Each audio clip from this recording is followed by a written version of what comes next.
राजधानी दिल्ली में प्रदूषण अत्यंत गंभीर स्तर पर पहुंच चुका है। कई जगहों पर AQI तो 500 के पार चला गया है। प्रदूषण को कंट्रोल करने के लिए दिल्ली में ग्रेफ 3 लागू कर दिया गया है।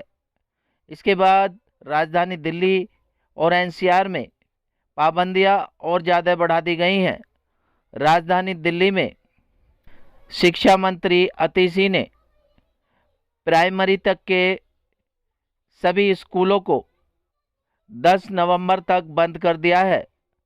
इसी के साथ छठी कक्षा से लेकर 12वीं कक्षा तक ऑनलाइन पढ़ाई की घोषणा भी की गई है।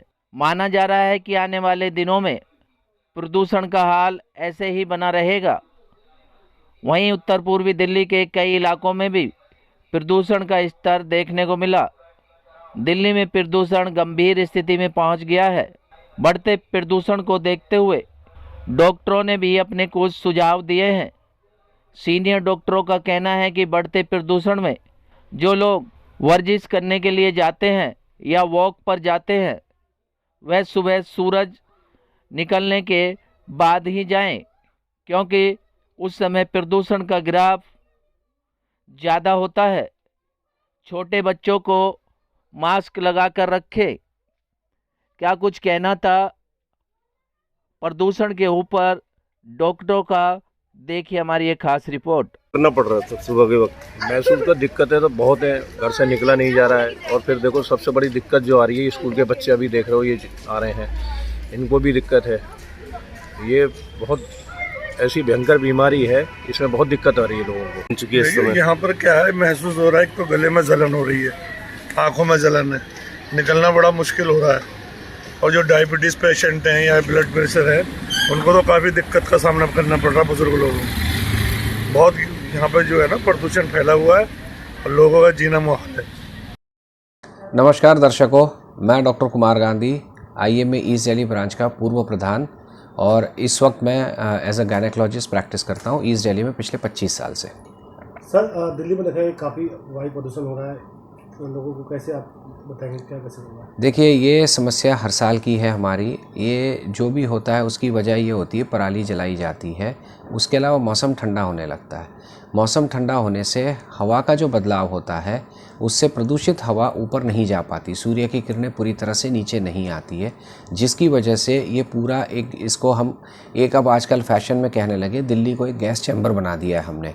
तो ये गैस चैम्बर बनने की वजह एक तो हमारी फेरबदल है पर्यावरण में जो हो रहा है वो, और साथ में पराली जलाई जाती उसकी वजह से होता है। तो इसके लिए जो भी सरकार अपनी तरफ से कर सकती वो तो कर ही रही है, लेकिन हम कुछ कर सकते हैं अपने लिए, स्वयं के लिए, जिसमें कि सबसे पहले आता है, जो कोविड ने हमें कुछ अच्छी चीज़ें सिखाई है, ये है कि आप मास्क पहना करिए।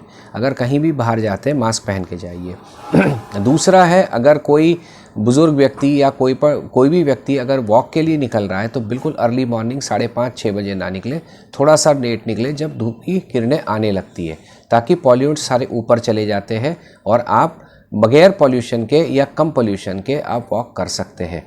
तीसरी चीज़ ये है कि अगर आपको किसी भी तरह की खांसी या कोई भी अगर रेस्पिरेटरी प्रॉब्लम होती है, अपने आप दवाई ना लीजिए, आप डॉक्टर का संपर्क करिए, आपके जो भी फिजिशियन है उनको मिलिए और उनके ट्रीटमेंट के ज़रिए ही अपना इलाज जारी रखिएगा। देखिए, ऐसा है कि बच्चों के लिए स्कूल बंद करना ठीक है, लेकिन ये बहुत ज़्यादा लंबा पॉसिबिलिटी में नहीं आता है। यानी हमें बच्चों को ये समझाना होगा कि जब स्कूल में जाएंगे तो जो खुले मैदान में खेलना होता है, जहाँ पे सांस बहुत तेज़ लेनी पड़ती, दिल की धड़कनें तेज़ हो जाती है, वो चीज़ को थोड़ा सा वो रोक दे। दूसरा, ये अभी भी पूरी तरह से मच्छर और डेंगू पूरी तरह से समाप्त नहीं हुआ है, तो वो पूरी बाजू के कपड़े पहन के जाएंगे, जूते मोजे पहन के जाएंगे, ताकि मच्छर ना काटे उन्हें।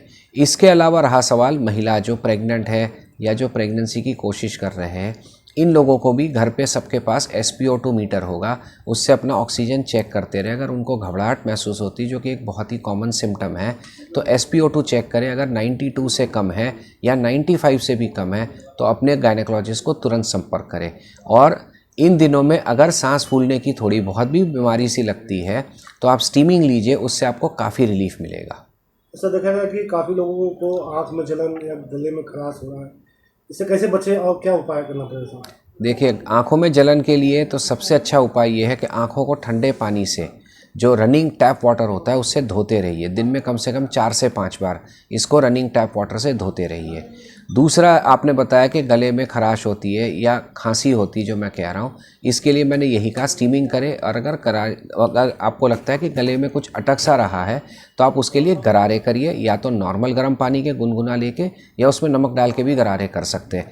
यानी कि जो भी आप करना चाहते हैं वो अपना एक जो देसी नुस्खा है उसको करिए, ना कि बहुत ज़्यादा इसमें ट्रीटमेंट की ज़रूरत है। सर, पॉल्यूशन से क्या क्या बीमारी निकल के सामने आती है?